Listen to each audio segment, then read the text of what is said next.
嗨，大家好，我是志杰。大家放假都去哪里玩啊？我超爱逛水族馆的，有一个很酷的水族馆，一定要跟大家介绍一下。它不是在海边，是在山洞里，里面有非常多的展区、鱼类，还有触摸池，是一个来一趟可以得到海量知识的海洋博物馆。它在高雄澄清湖的旁边而已。是一个像我一样的行家才会知道的秘密私藏景点，它叫做海洋奇珍园，已经将近有30年的历史喽。这个地方以前是一个禁区，一般老百姓不能进来。解严以后呢，把它改造成为一个地下碉堡型的海洋博物馆，里面也保留了一些军事用途的建筑。那因为是地下碉堡改建，逛起来就像在逛一个200公尺的海洋迷宫隧道。就让这里的私域导览员带我们一探究竟吧。那这一位就是我们负责海洋奇珍园的饲育员陈大哥。那想请问一下陈大哥，就是在这边已经工作了大概多久的时间呢？到今年应该是22年。22年了，那很久哎。像我们这都是利用一个地道做改建的，像这些都是它原来的通风设备。水族的部分，我们当然是有一些主题啦，比如说像这个就是以砗磲，在底下它有简单的介绍，旁边有一些比较稍微详细一点的解说，小朋友可以比较很简单的去看到说，是海里面最大的贝类，它最大都可以长到好几百公斤。这是一种手指珊瑚，就是软珊瑚。一般珊瑚来讲，它是有分有肉食珊瑚、石珊瑚跟柳珊瑚，大概这3类。不是所有的珊瑚都会留下珊瑚礁，像这种肉质珊瑚，它死掉怎么就不见烂掉就不见了。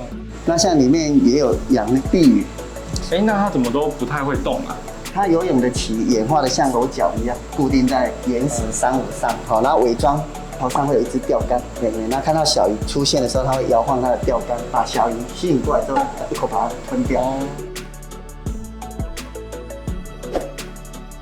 因为它不常游动，所以身上有时候会长很多草。但是这种青蛙，它一段时间它自己会去角质，把这外面这一层皮给抖掉，然后又露出一个比较新的外皮这样。那今天有办法让我尝试来喂看鱼吗？有啊，都已经帮你准备好。掠食性的鱼，像我们喂它吃小鱼，对，那夹子夹，然后一只一只的轮流喂，这样可以确保每一只都有吃到。哦，这边有一只夹子，有看到吗？有。这个夹鱼夹得住吗？就放进去啊，模拟它这一只是小鱼，从它在攻击的范围这边放过去就好。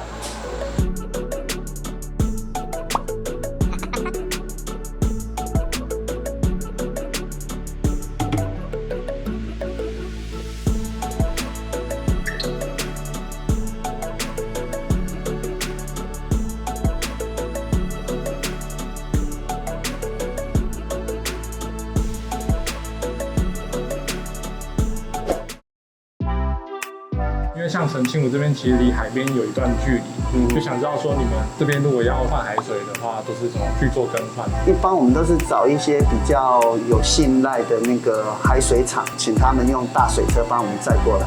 不会像我们说在家用海盐这样去慢慢。因为用海盐的话，用的量蛮大的，那成本会比较高。但是夏天的海水跟冬天的海水会有一点比重不一样，所以我们这方面还是要稍微去注意一下。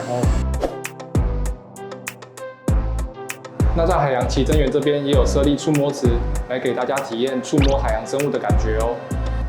那触摸池里面的生物呢，大多都是属于潮间带里面的生物，像是这种，它叫做荡皮参；另外一种黑色，它叫黑海参。不一样的地方是，黑海参它们是会裹沙，那像这种荡皮参，它是不会裹沙子在身上的。所以，如果你哪一天到潮间带看到一条海参，它是像这样都没有裹沙的，它就是属于荡皮参这样。像海星、海参、海胆这几种生物呢，它们都是属于棘皮动物的。棘皮动物有个特点，就是它们的移动方式都是利用管足来做移动的。其实它的身体大部分都是由水分组成，它会吸水在它身体里面，所以我们一拿起来，它会把水排出去。一般我们如果在体验触摸池的话，或者你在海边摸到海参的话，其实最忌讳的一个点就是很大力的去刺激它，或者把它丢来丢去，对海参是不好的。因为海参它会有一个御敌的机制，就是说，今天它如果受到刺激，它会排出它内脏跟呼吸素，就是居尾试管这个部分。那居尾试管它有一个特性，就是说它很黏，那喷出来之后，它会粘在掠食者身上，那掠食者就不会想靠近它。但是这个行为呢，也会对海参造成一点伤害。像这一颗就是马粪海胆，那像马粪这一种，它的刺比较没有那么尖，它属于比较钝的。如果以海胆来说，在大自然的话，它是吃藻类的。那这个地方就是海胆的嘴巴，嘴巴跟肛门都是同一个出口，所以它没有另外一个肛门。那大家在潮间带也会很常看到海星这个东西。那一般来说，大部分的海星都是5只腕，嘴巴都在中间，每条腕下面都会有管足，利用它们这个管足来做移动。嬉戏斗鱼，你没听错，海水也有斗鱼哦。打斗的时候也会展鳍，在遭遇到危险时，会把头部朝着暗处或者洞内，让假眼朝外。乍看之下就像是一只凶狠的鳗鱼。还有一个会发电的贝类，火焰贝。怎么会叫火焰贝嘞？应该要叫闪电贝的。闪电！有没有看到它蓝色的电光？其实那不是真的闪电啊。火焰贝的壳口有许多像是火焰般的触手。贝唇边缘有类似共生藻的反光细胞，会呈现波浪式的摆动，有点类似闪电的感觉。那因为它们也有很丰富的贝壳跟珊瑚骨骼可以给大家看，觉得叫它博物馆更贴切。当然还有很多没有出现在影片中的生物，就让潮友们一一来现场挖掘咯。相信大家今天也有满满的收获。这次的赠品是。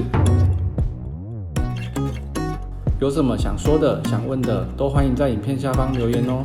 我们将从留言中随机抽出有订阅 A7 草原水族频道的潮友，把赠品送给你。如果喜欢这支影片，请按下喜欢。想追踪更多水族知识，请按订阅并开启小铃铛。我是志杰 ，A7 草原水族，我们下次见。